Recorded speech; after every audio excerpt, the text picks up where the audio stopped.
Good evening, everyone, and welcome to the Fireside Chat. I'm Brent. Pretty sure James and Scott are going to be here in a few minutes. Just before they arrive, just to let you know what's happening on tonight's Fireside Chat. Obviously, a very special Fireside Chat. It's James's first Fireside Chat.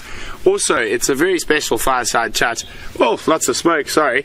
Due to the fact that we had a really special email this week from a nurse who looks after the kids at the Dayton Children's Cancer Ward in Ohio.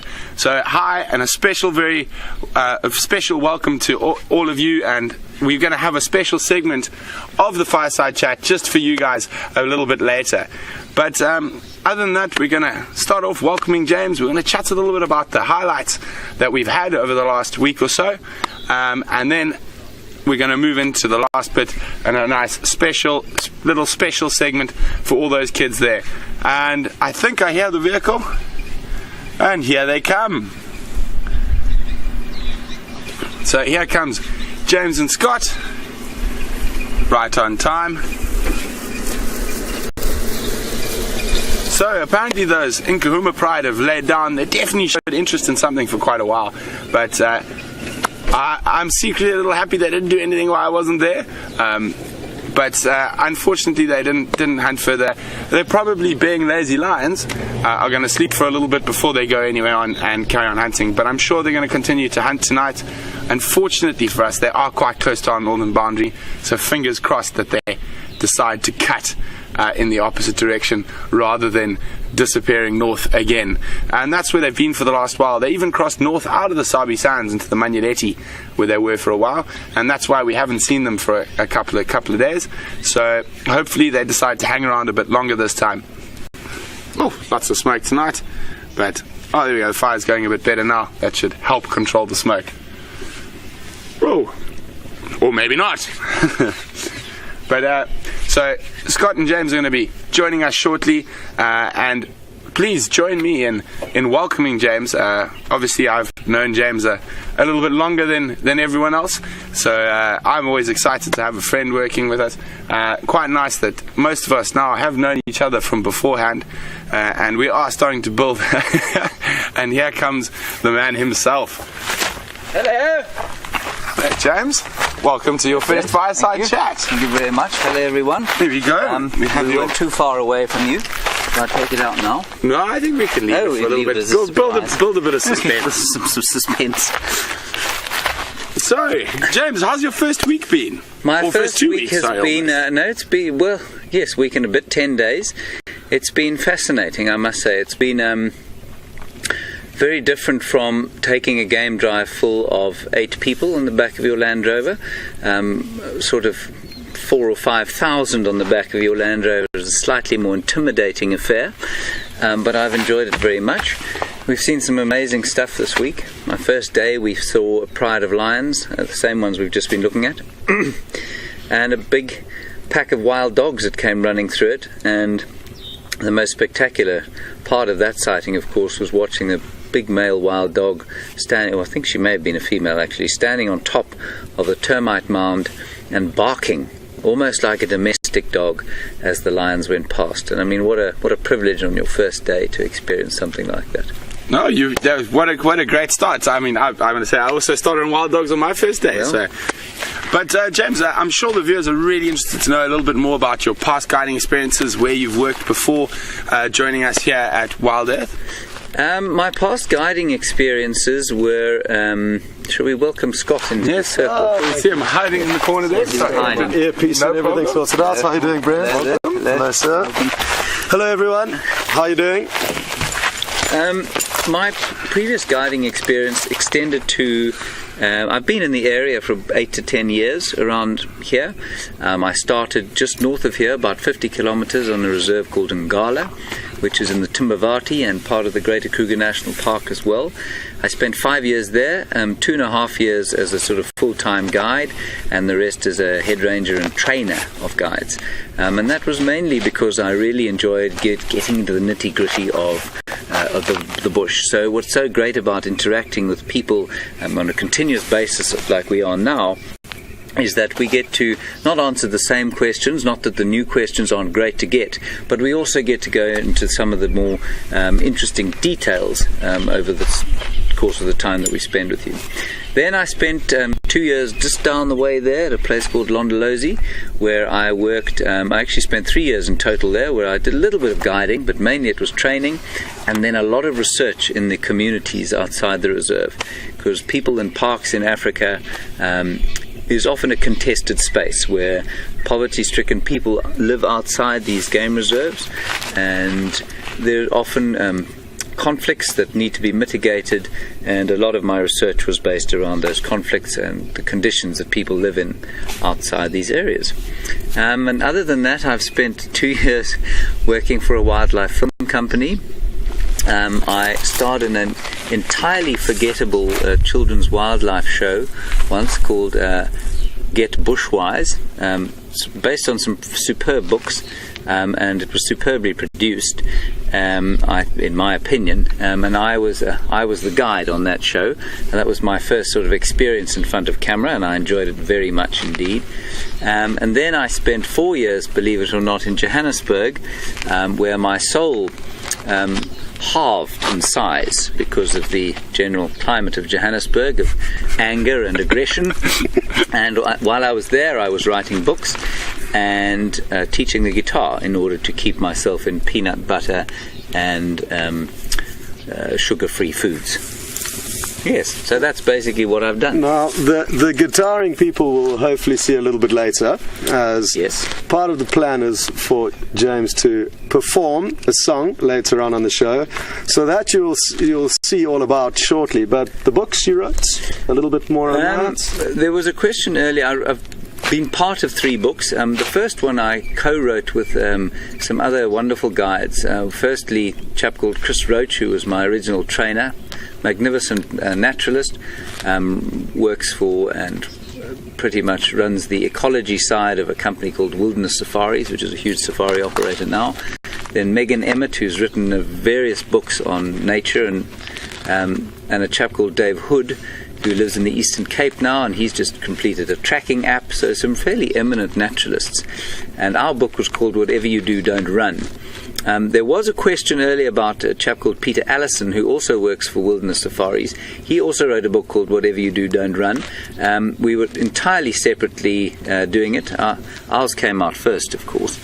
And he mistakenly called his book the same thing, because it's a quintessential thing that guides say to their guests, especially when you go out on foot. And the last thing you tell them before you go out is, if we should surprise an animal, whatever you do, don't run. Because you don't want to run away from animals. We're not even faster than the Franklins out here. Then the other 2 were novels based on my experiences at 5-star game lodges. So people often ask around the Boma fire, like we're sitting like this, or around the dinner table, tell us about what goes on behind the scenes. Because the 5-star game lodge is the front of house, which is the beautifully manicured and perfect sort of environment, and behind the scenes we are in Africa and we're in the bush, and so there's often complete chaos going on in an area where the guests have no idea. And so the stories are amusing anecdotes and stories about what goes on in the very real life of the 5-star game lodge industry in this area. So that's what they were about. James, we have a very specific question for you. From Donna in South Carolina. Hello, Donna in South Carolina. She would like to know whether you've ever done stand-up comedy. Donna, I haven't ever done stand-up comedy. Thankfully. I don't think I'm that funny, really. Not like Brent. So, thanks very much for that, James. Just to give us a little bit of a rundown of where you're from, and guys, you're going to get a chance to know James much better over the coming months. But we're just going to move on to the highlights of the week for all of us. And James briefly mentioned his highlight there with the wild dog barking at the lions. And Scotty, your highlights for the last while? My highlight was certainly the time spent with Shadow and Sindile, her 8-month-old male cub, And we got really, really lucky. Got a call on the radio from Lee, who's busy training some students actually from America. And he said he had found the leopard. It had been chased up a tree by 2 hyenas. And as we were about to approach the sighting, our radio stopped working. Now, we knew we were close to him, but he was in the middle of the bush in a vague area that we knew of, so we stopped, revved the engine, and he revved his engine back. We were communicating through engine revs, and we thankfully managed to find him and the leopard. And we had been there about 10 seconds before all of you came on board with us, and we got to see him contact calling, which was really interesting because we weren't sure whether he was contact calling in response to his mother or in fact maybe calling in aggression or frustration to the 2 hyenas that were lying below. And as soon as he stood up and started coming down from the marula tree, we kind of pieced together the puzzle and realized that his mother must have been nearby for him to take the risk of coming down the tree with the hyena nearby. He surprisingly didn't get their attention because it was a very unglamorous kind of dismount from the tree, you could say, and he jumped onto one small tree with all 4 legs wrapped around it and then somehow clambered down, scuttled off without the hyena knowing, and in about a few minutes he reunited with his mother, which was absolutely incredible to see. We saw her lying on a stump before he actually got to her, and then were able to stop the vehicle, zoom in on the whole reunite, and from there we followed them for about a couple of miles, and then she started growling at him quite aggressively, and that was obviously her signal for him to now leave her alone so that she can continue hunting.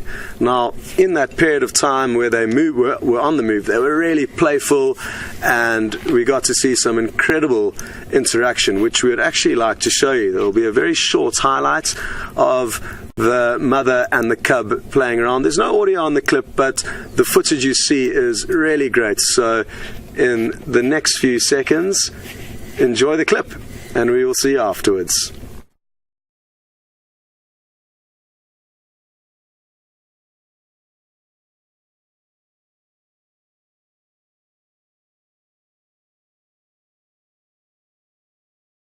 Kind of interaction. I won't lie, I'm a little bit jealous. I am a little bit jealous. But let me remind you, Brent, that the last time that I saw that cub was probably 3 months before. So it was a long time that I'd seen that cub. It's probably doubled in size since I last saw it. The last time I saw it, like I said, it was probably half the size, and it was nestled up in a knobthorn tree, hiding from some hyena that had been attracted to the same tree that it was in, because there was also an impala dangling in that tree that Shadow had managed to catch. But now we're seeing more of them, which is great. And even this morning we got to follow Shadow again. We just missed him after again she told him to stay put after being on the move with him.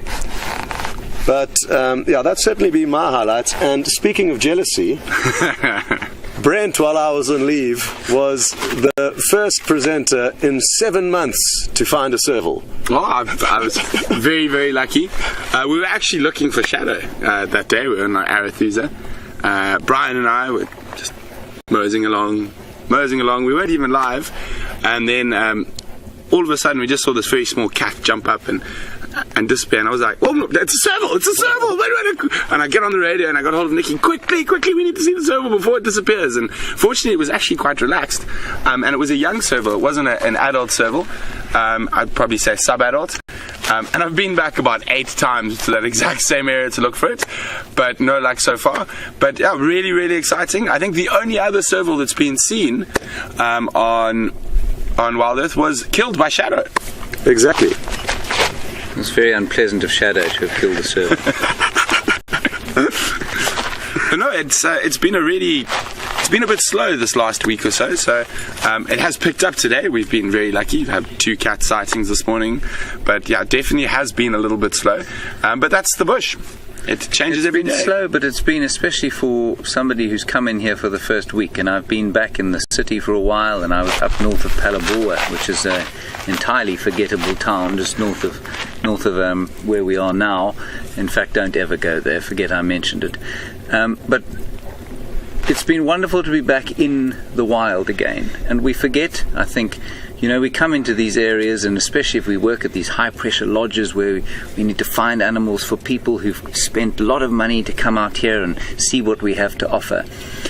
the time and a place like this where there is space, where there is silence, and where there's just a feeling of wilderness is just wonderful. And so I think we get very caught up with trying to find big animals and trying to find, and it's certainly very pressurized with the camera on the back of your car, and to try and show people the incredible wonders that this place has to offer.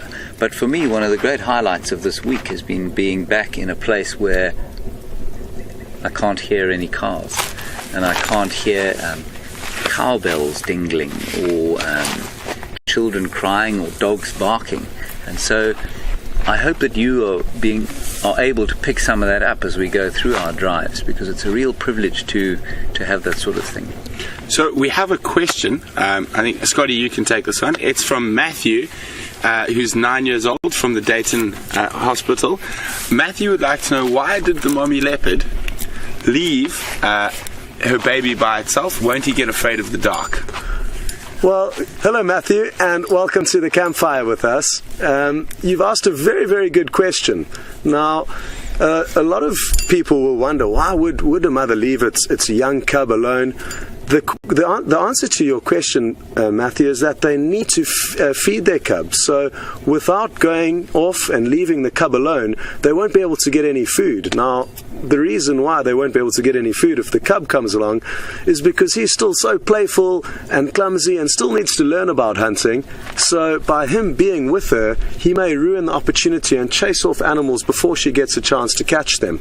So thankfully, though, for leopards, they learn from a very, very young age, just from a month or so, to climb up trees. And what that means is that it doesn't matter what animal comes across them, they'll always be able to climb up a tree, and nothing should be able to give them any trouble once they're up there. The lions can't climb trees, the hyena can't climb trees, and those are the two main animals that will kill baby leopards.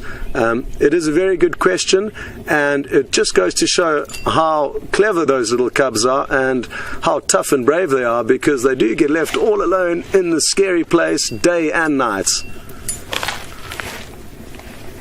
So thank you very much for sending through that question, Matty, and hopefully we'll be able to find him in the morning just to show you that he's still okay. But he's been around for 8 months now, so he's well on the road to adulthood. So James, the next one is from Lily, also from Dayton, and she wants to know how and what do you use, 11 years old, and she wants to know how and what do you use to wash your hands because you keep picking up so much poop. Lily, normally I lick my hands. No, I don't. Hygiene is obviously very important. All I do, you must remember that I don't pick up carnivore dung, so any of the dung that comes out of a cat or a dog or something like that, which smells really bad. And I don't know if you've ever smelt, maybe where you're in America, cow dung or horse dung.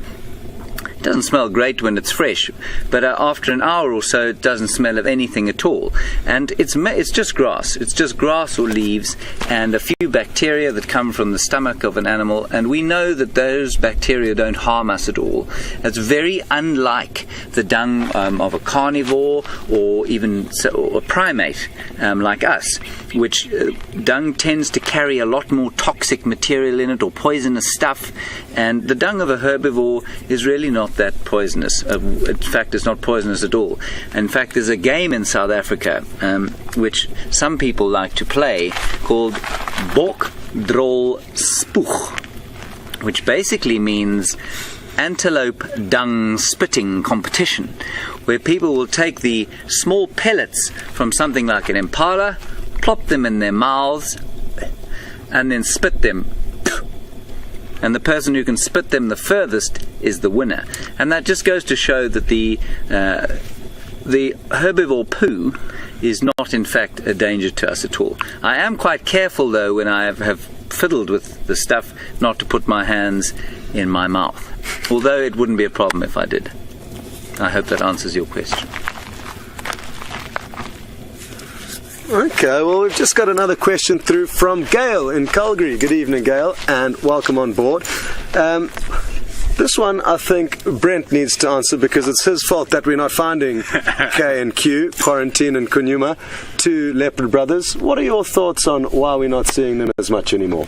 Well, Gail, thanks very much. It's a really good question. Gail, we were incredibly spoilt with those two boys. We were sort of at the right time when they were big enough to do a lot of their own hunting. They were obviously independent from their mother, but the core of their territories was very small, and we were very lucky to be in the core of both of their territories, so we were lucky enough to bump into them a lot. Now, as they've got a bit older, I think, what are they now, 29, 30 months old, it's possible that Mvula, who's the dominant male in this area, has started putting more pressure on them to move out. And I think the last time they were seen was just to the south of us, about 2.5 weeks ago, 2 weeks ago, when they actually shared a kill. I really wish I could have been there to see that. But since then, I've even spoken to the other guys. No one has seen them. So the reason we're not seeing them, it is their time. They have decided now, or they haven't decided, they've been pushed into trying to find their own territory. And male leopards, I think the furthest record I know about from South Africa was there was a male leopard in northern Zululand who, once reaching independence, moved over 300 kilometers before he set up a territory. So it is possible that they might stay close by, but it is also possible that they might move completely away from here. And that's also to stop with inbreeding with their sort of sisters and mothers and whatnot. So it is very sad. There is a possibility we might see them again, but if we do, I think it'll be very brief, and I think their time has come to go find their own way in the wild. Thanks very much for that, Gail.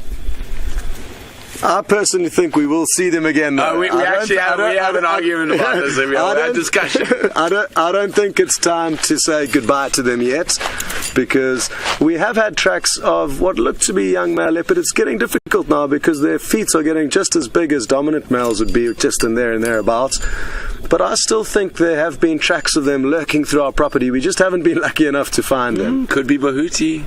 It could be Bahuti, which is another young male. So, I don't know. But Brent and I will basically have a competition, and James is obviously involved as well. I personally think we're going to see them. Obviously, James hasn't been around for as long as we have, so he's got less insight into the matter at this stage. But I guess from your experience, young male leopards, what ages have you, any variances in ages they've been kicked out of home? I'd say anything from 2 years they'll move away, but I mean, some of them will stay until they're 4. And so it really there's no way of telling. So I wouldn't bet on either of you right now. Good. Yeah, that's interesting. 2 to 4 years. So I guess they've been lucky. They've been able to stay a few months extra regarding the minimum time that they could spend in their mother's territory.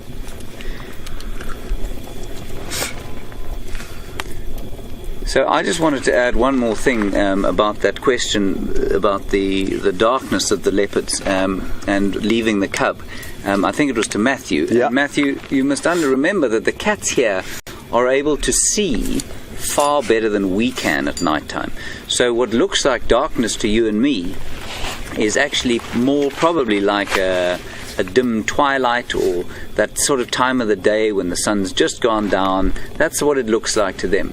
So it doesn't look like it does for you when they switch the lights off and you can't see anything anymore. So that's quite important for you to understand. We're going to take another question from Gracie, who is 7 years old. Hi, Gracie. Welcome. Really nice to have you with us. Gracie would like to know, do we swim in the water holes here? Well, I think we can all say an emphatic no. No, definitely not. We don't. It's tempting though, Gracie. It's very tempting because it gets so hot during our summer, and you can see the animals swimming, the buffalo and the rhino, elephants, a lot of the animals, even hyena will swim into the water to relax and keep cool. But the reason why we can't is because there are 2 different animals, mainly one though, that don't like us swimming in their ponds. One of which is the hippo, but the more dangerous animal than that is a crocodile. And Brent will probably be able to tell you why they're more dangerous than the hippos. Well, it's one of the few animals that actually we are included naturally in their diet. Lions are dangerous at night, but during the day they'll run away from you, whereas the crocodile will eat you every time if you're swimming around there. And I'm quite fond of my legs. But thanks very much for that, Gracie. We're going to hand over to James, who's got something special for all the kids at Dayton. So guys, I hope you really enjoy this. This is just for you. So I'm going to sing you a little song now, and this song was written by a great South African called Johnny Clegg, and it's about warriors, and you kids there in the Dayton ward are little warriors of the world. And the song is about the great big African sky and the strength that the African sky will give us and gives us every day. And it's about these warriors who have to go off from where they've lived in a place like this and go off to the city and live underground, where they have to think about the sky for their inspiration. And so this little song is about the warriors of Dayton and the warriors of Africa, and I hope that you will draw some strength from the amazing African sky that we try and show you every day. It's called African Sky Blue.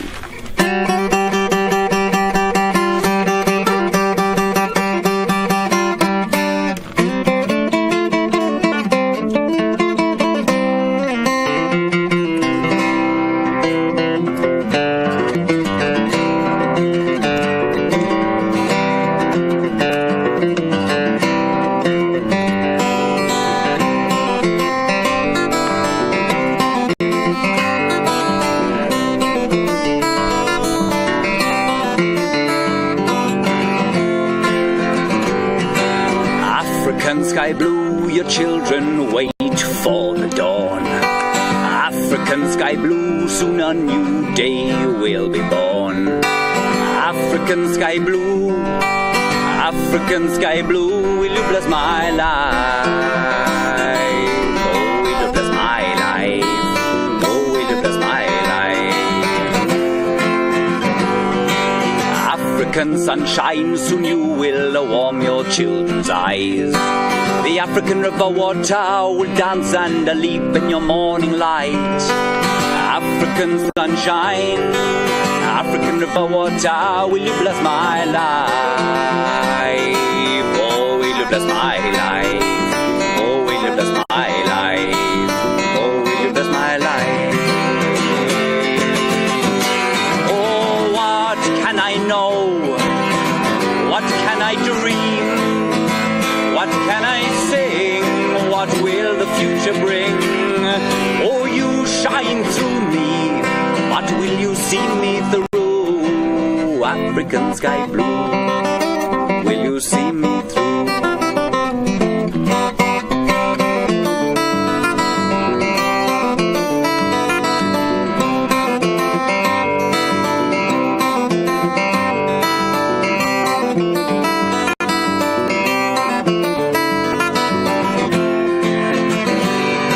African thunderstorm, your soldiers march through the air. The African rain will fall and wipe away all my tears. African fallen rain, African sky blue, will you bless my life? Oh, will you bless my life? Oh, will you bless my life? Oh, will you bless my life? Oh, the warrior's now a worker. His war is underground. With cordite in the darkness, he makes the bleeding veins of gold. When the smoking rock face murmurs, he only thinks of you. African sky blue, will you see me through?